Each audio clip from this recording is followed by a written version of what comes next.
ஒற்றுமையாக இருக்கிறாங்க. அதான் ஒரு பெரிய விஷயம். இவர் இந்த நடிகர் இந்த கம்பெனிக்கு தலைவர் என்பதை விட குடும்ப தலைவருக்கு ரொம்ப பொருத்தமானவர். ஒருத்தர் கூட விடமாட்டார். ஏற்றத்தாழ்வு எந்த குடும்பத்திலையும் இருக்கும். ஆனால் இந்த குடும்பத்தில் தங்கராஜ் என்கின்ற அந்த அன்பு சகோதரர் எல்லாரையும் அரவணைச்சு இன்று வரைக்கும் இந்த குடும்பத்திற்கு பெரிய குடும்ப தலைவராக வாழ்வது பெரிய விஷயம். அடுத்ததாக இந்த அருட்பெருஞ்சோதி என்கின்ற இந்த நாடகம், இந்த அருள் என்கின்ற அந்த முதல் 3 எழுத்து வந்து அவருடைய மகனுடையது.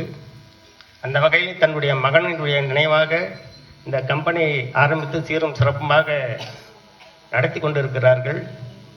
அடுத்து இந்த கிராமத்திலே ஒரு நாடகம் வைப்பதற்கு நான் அருமை சகோதரர் பிரகாஷுக்கு இப்போ ஒரு முடிவு சொல்லியிருக்கிறேன். அவர் அடுத்த திருவிழா